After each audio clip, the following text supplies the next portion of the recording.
Hello there, I'm Adam from WhatCulture.com and welcome to How WWE Should Book, where I take an angle from now to the future, then challenge WWE to book it better because I'm a smartass. This time around, How WWE Should Book the Royal Rumble 2017, aka the most unpredictable Royal Rumble ever? There's like 5, 6, like 7 maybe, like different people who could win it, which is unprecedented. It makes it exciting as f***. Is it going to be a cartoon witch? Is it going to be your dad and mine? Is it going to be Dead Mark? Is it going to be the guy who wants to kill the moon, Is it going to be Brown Snowman? Is it going to be Dean Ambrose? No.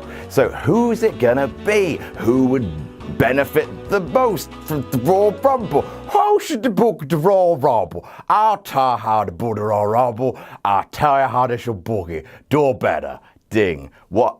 It's just... Ding. So let's go through all 30 entrants in their order and what should happen beat by beat, every elimination. F*** it. Let's do it. Go! Number 1. Out comes Sami Zayn. He sort of feels like a number 1, doesn't he? He's just got it in his bones, in his big fluffy abs, his big furry he's got it in his bones. Out comes number 2. Dun dun dun dun dun dun dun dun dun dun dun dun. It's The Miz. Okay, so I'm not in any way going to take credit for that. That has been around on Reddit, on Twitter. It's become a meme by itself, but it's a really good idea. It's a really good idea. The Miz coming out to Daniel Bryan's theme song and just doing that down the way to the ramp as the boos, boos, boos. I think it's a really fascinating way to start. I think it furthers the feud between him and Daniel. And I think, yes, they should do it. It's not my idea, but I think it's the best idea for The Miz, so put it in. So with all the boos in the world, Miz and Sami Zayn, they do some nice stuff. Out comes number 3, Tyler Bate, the newly crowned WWE UK champion. Tyler Bate, in fact, with the big thighs and the big moustache and the 19-year-old. So yeah, he's a very young man, he's a very talented man, and he needs that kind of global stage to make the WWE UK Championship actually a thing. If they want to do this weekly UK show, they should showcase it in the best possible way. Out comes Tyler Bate. Tyler Bate comes to the ring, he's got the whole, that thing. So he shakes everyone's hands and then unleashes some awesome stuff. Some really cool stuff. The kind of stuff that he was doing at the UK Championship Tournament, which you should watch. Some of you didn't, you should watch it. It's really good. Out comes number 4, Rusev Utria, Rusev Machka.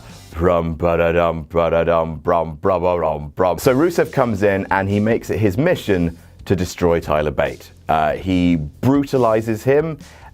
He kicks him around. Tyler Bate gets in offense of his own, of course, but Rusev is basically smacking him around when in comes number 5, Big Cass. Big Cass enters with Enzo. They do the whole, my name is Enzo Amore, and I am a bona fide G and a certified, I've done it wrong again, I keep doing it wrong. Cass and Tyler Bate team up to take out Rusev, eliminating him, meaning he'd be eliminated first 2 years in a row. I know that's not great, and I am partially doing it just to make King Ross cry, but I actually think they could make a thing out of this. Like next year, if Rusev enters number 1 and he's not eliminated first, then the last 2 years will have been a nice story for him. Also, Rusev, there's just not room for everybody. And I think you might as well make a thing out of it, like a slight joke. Not make him a joke, just repetition from the last story. In comes number 6,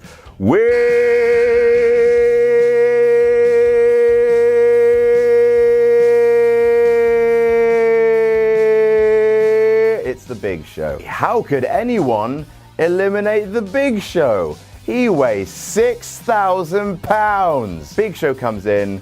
He cleans house, of course he does. He's got a Shaq match to look forward to. He doesn't eliminate anyone, he just hurts everyone. and he goes face to face with Big Cass. Big Cass versus Big Show, and the Big Show wins. Then he stands toe to toe with Tyler Bate. And you got a nice David, you got that nice thing going on. And Tyler Bate uses fancy footwork and a bit of that old roughhousing to survive the Big Show. Then enters number 7, TJ Perkins. Did I do good? Did I do good there, YouTube? Was that a good one? I hope so. If I dab bad, my dad will hit me. So then we get Cass hitting a big boot on the Big Show, who staggers a little bit. TJ Perkins hits a springboard dropkick to the Big Show, who staggers a little bit. Sami Zayn hits a haluva kick to the Big Show, who's in the ropes now. Then Tyler Bate tells Big Cass to pick him up. He does, and then Big Cass throws Tyler Bate into the Big Show, who is then eliminated. Tyler Bate hanging on to the apron, and everyone's like, hey, cool! And then immediately The Miz eliminates Tyler Bate by knocking him off the apron. Boo. But still, I think a great introduction to Tyler Bate knocking off the Big Show. Number 8, Dolph Ziggler is here. He's here to show the world. He's here to show the world. And he's got a super kick for everyone. Super kick, super kick, super kick, super kick. He goes for a super kick on Big Cass. Big Cass dodges it, hits Dolph Ziggler with his own big boot, and then he runs to take out Dolph Ziggler, who low bridges, and Big Cass is eliminated. Just a little bit of heel heat for Dolph Ziggler there, attacking someone who fans actually like. And then out comes Rusev after Big Cass has been eliminated to batter him around to try and get some of his heat back and continue that feud. Then enters number 9, Apollo Crews. Yeah, it's just, I really feel bad for what they've done with Apollo Crews. He's really good. Let's give him a nice thing. He comes in and hits his spinning sit-out powerbomb on Dolph Ziggler, who just sells it like he's been shot by a cannon. And then as soon as he gets up and celebrates, Sami Zayn haluva kicks him out of the ring. I'm sorry, it's just, look, you need a couple of really quick eliminations, and Apollo Crews has no momentum right now. And Sami Zayn, if he's going to be the Iron Man, he needs pockets of really cool stuff to do. And I'm sorry. It would be fun though. I'm sorry. Then at number 10, I mean, they're not going to because they're mean, but it should be Ty Dillinger. 10. And everyone loses their shit. I mean, sure, they'll be chanting the 10 thing for the rest of the match. It might ruin it, but it doesn't matter because Ty entering at number 10, it's just perfect. And sometimes things are predictable for a reason. They're just nice things, nice little gags, nice little conceits. They just should happen. Ty enters at number 10. Ty and Dolph Ziggler immediately get into it because I imagine Ty and Dolph Ziggler would be a fantastic feud. Sami Zayn tries to get involved. Dolph Ziggler hits a super kick on him and Ty Dillinger mimes 6. And then he hits Dolph Ziggler with his own super kick and then slowly mimes.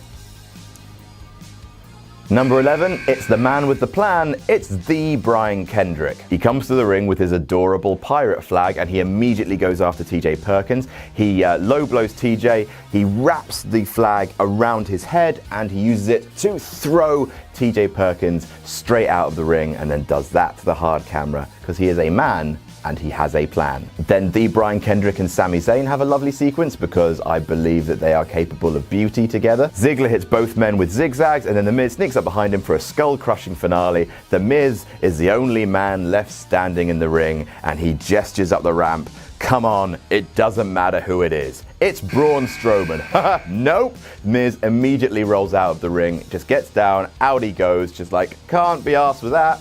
Cannot be asked with that. So out at 12, it's the abominable Strowman. And yeah, he's got to eliminate a bunch of people. He's got to. He eliminates the Brian Kendrick, picks him up, and pitches him. He also eliminates, even though he gets some offense in, Ty Dillinger. Boo, boo, boo. Dolph Ziggler hits him with a super kick. He hits him with another super kick. And then Braun Strowman picks up Dolph and throws him over the top rope, eliminating 3 men in one go. Then out comes number 13, Kofi Kingston. Oh, San Antonio, don't you dare be sour. Clap. I'm not going to do the whole thing. Not going to do it. Not going to do it.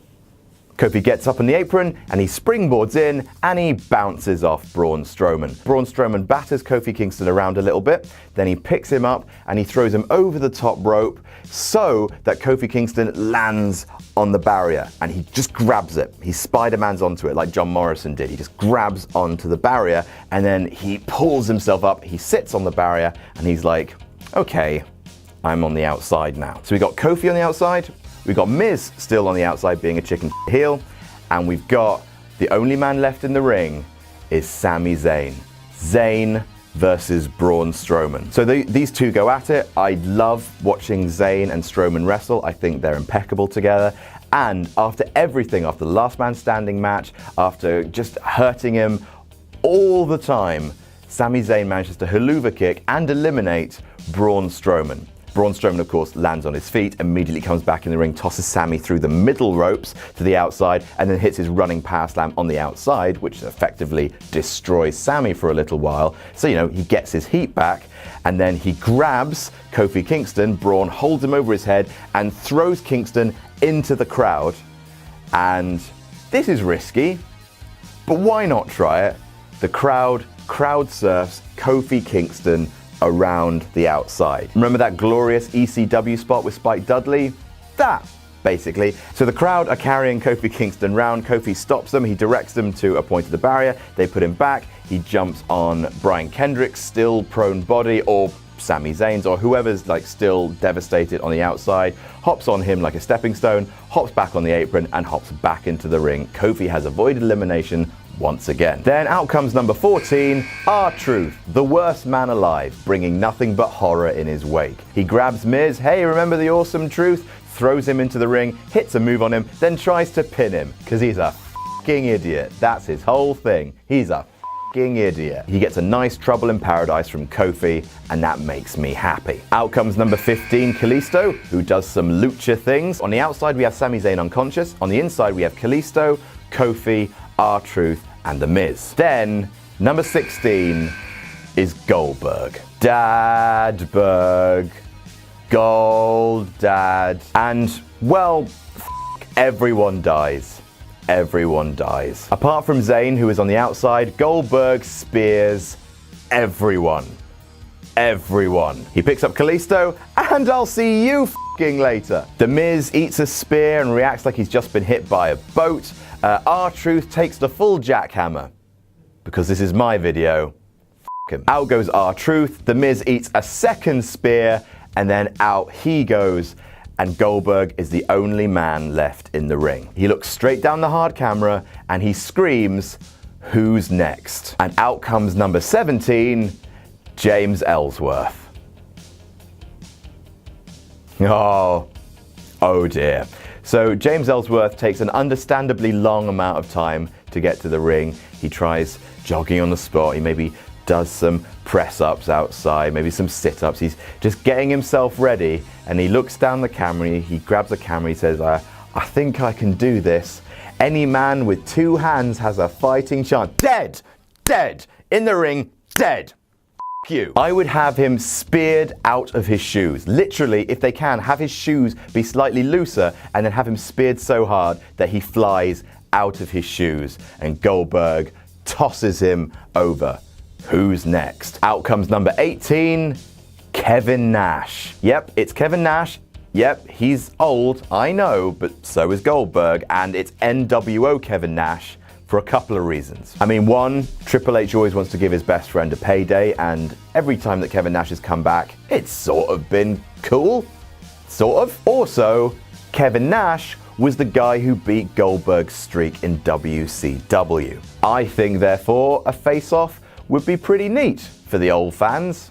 I think it would be fun. But then, of course, a jackhammer to Kevin Nash, and he is also eliminated. Goldberg is on a tear. Number 19, it's Bray Wyatt. The lights go out in the ring, and a spotlight appears on the stage. Out he comes with his lantern and his flares, maggle, and he blows out his lantern. The lights come back on in the ring to reveal Brock Lesnar's there. Holy bang! Brock Lesnar hits Goldberg with a big fucking low blow right up in your cock, buddy. He hits him with 2 F5s, and then Brock Lesnar throws Goldberg over the top rope. Goldberg has been eliminated, and Brock Lesnar just looks at the camera, winks, and does his little dance. His little dancey dance. He walks up the ramp towards the back. He tells Bray Wyatt, "Stick around, buddy. I'm coming for you next." Because, you know, Bray Wyatt and his family eliminated Brock from the Rumble last year. A little bit. And so Wyatt gets into the ring. He's alone, and he just starts conducting the crowd. Out comes number 20, Samoa Joe. It's gonna happen, innit? He has to. I mean, sure, he could interfere in the Cena-Styles match, set up, you know, maybe him and Cena at WrestleMania, but I think Samoa Joe, for the biggest impact, should be in the Rumble at number 20. Samoa Joe and Bray Wyatt fight it out. Samoa Joe knocks Bray Wyatt down, doesn't eliminate him, and then Sami Zayn, who is finally just recovered, crawls back into the ring, and Zayn and Samoa Joe have a face-off. The two big faces of NXT who never fought each other in NXT. So they have a lovely little brawl. Out comes number 21, Kane. That's my impression of Kane's pyro. So yes, big fight. Kane hits Wyatt with the choke slam. They've got unfinished business. Samoa Joe hits Kane with a muscle buster just to show how awesome Samoa Joe is. Number 22, San Antonio. Out comes Big E. Hooray, some overhead belly-to-belly throws. Why not? Number 23, San Antonio. It's Xavier Woods. Big E and Xavier Woods start to team up. The New Day are taking charge. It's a new day. It's a new Rumble. Yes, it is. They hit double team moves on Samoa Joe. They hit double team moves on Kane, and they do a nice dance in the middle of the ring, because sometimes it's fun to have a dance. Sometimes it's fun to have a dance. Not when R-Truth dances. No, sir. No, doctor. But sometimes it's nice to have a little dance. Now, at this stage, there are a lot of superstars getting in kind of like good moments and spots, but I'm not having any eliminations just yet. Just build up the ring a little bit, because we've had a long time of Goldberg. So just build up the ring, make it feel crowded, make it feel like a Royal Rumble. Out comes number 24, Randall Keith Orton. RKOs for everyone except Bray Wyatt, of course. Orton and Bray team up, and they have a face-off with the New Day, because they have unfinished business from the past. I guess, from Battleground, right? Yeah, I got it right, Battleground. Randy Orton and Bray Wyatt team up to eliminate Xavier Woods. Out comes number 25, Chris Jericho. He walks out with a scarf on and a list, just taking note of everyone who's in the ring and just jotting down on the list every single person in the ring at that point. Bray and Randy double team Big E, and they eliminate him as well. Chris Jericho enters the ring. He goes straight for Samoa Joe. They brawl. That's a never seen before confrontation. That's pretty cool. Orton and Wyatt try to get involved, and instead of fighting each other, Samoa Joe and Chris Jericho fight those two. Just a slight hint of a face turn from Chris Jericho. He hits a code breaker on Bray Wyatt. Samoa Joe hits a spine buster on Randy Orton. Then out comes number 26. It's Seth Rollins. Ha ha! Oh shit! Seth Rollins is attacked by Triple H. He just gets to the apron, and then from nowhere, Triple H clonks him in the head with a sledgehammer, and he goes down like a fucking ton of bricks. Triple H waits for Seth Rollins to sort of very slowly come to his feet, and then he hits him again with the sledgehammer so that Seth is completely out cold. Triple H hauls Seth into the ring and shouts, "Someone eliminate him," and you get a $5,000 bonus. Turns out Randy and Bray are more than happy to volunteer. They pick up Seth and they dump him over the top. Triple H walks away, doing up his tie. All business. Number 27, out comes Baron Corbin, knocks everyone down. Him and Sami Zayn get into it, and then he hits Sami Zayn with the End of Days. And then finally, after probably about 45 minutes, he throws Sami Zayn out of the ring, shouting, hopefully, "Go back to New Japan," or something like that. And yes, I'm sorry, but it's not Sami Zayn's year. Next year, he should win the Royal Rumble. Absolutely.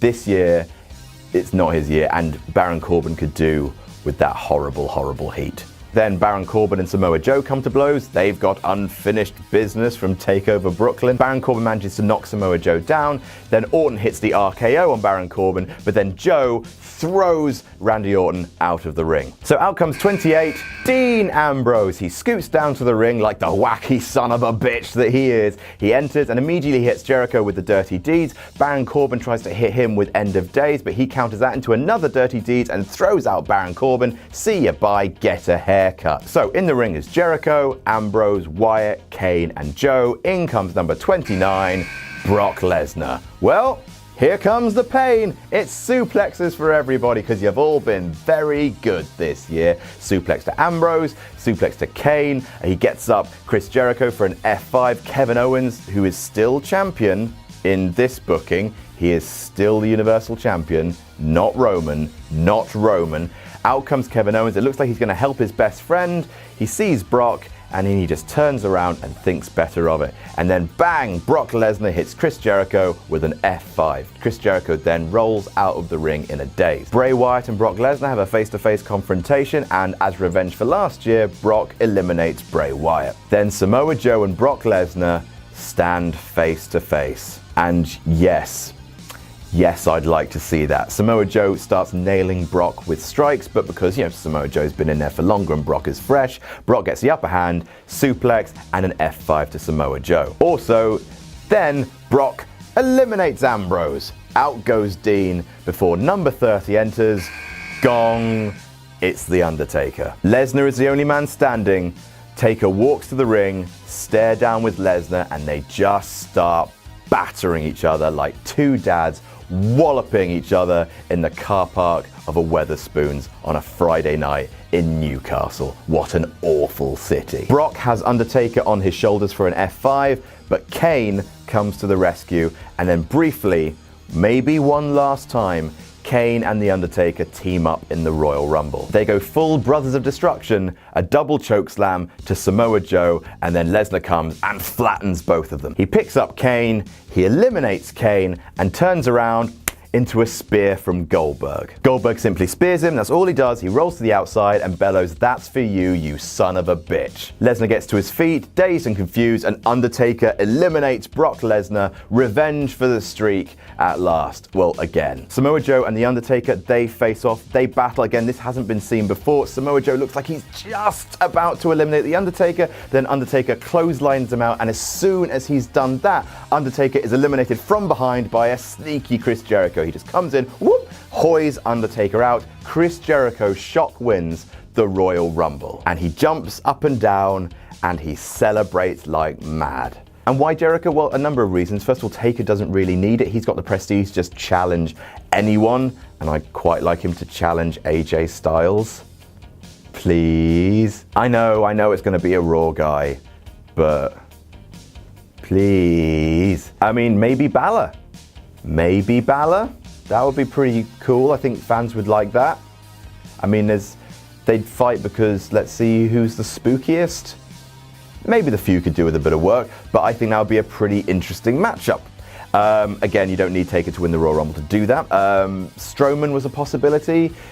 'Cause there's rumors of him going up against Roman Reigns, but I think Strowman Reigns would be better being fought for the US title, I'm hoping, just because I don't think fans I think would be interested in that experiment, that match, Roman versus Braun, but not if the future of who's the world champion is in the battle. Because, fight for the US title, it'll make it feel like it's worth a damn. Sami Zayn again, it's not his year, I don't think. Rollins has to fight Trips, Goldberg has to fight Lesnar. The only one who to me really needs this Rumble win, not only to kind of get him to the feud, but also elevate the feud, is Chris Jericho. Chris Jericho and Kevin Owens, I think, if given the right booking, could be a proper main event caliber feud for the Universal title. It's been building for months, 6 months. Since SummerSlam, this has been building. I think you should tell that story properly. And this is what kickstarts it, because Chris Jericho comes out, he's celebrating, the fans will be in favor of this. This will turn Jericho babyface, essentially, I think. And then out comes Kevin Owens, just to cement Jericho as a babyface. He attacks Jericho, and he gives him the powerbomb onto the ring apron, injuring Jericho for a while. And so we end the Royal Rumble with the Universal Champion standing tall. Kevin Owens has finally snapped, has finally turned on his buddy, and we have that feud going into WrestleMania. So that is how I would book the 2017 Royal Rumble. Do you disagree? Who would you like to see win instead? Let me know in the comments. Don't forget to like, share, and subscribe. You can follow me on Twitter here. I'm Adam from WhatCulture.com, and I'll see you soon.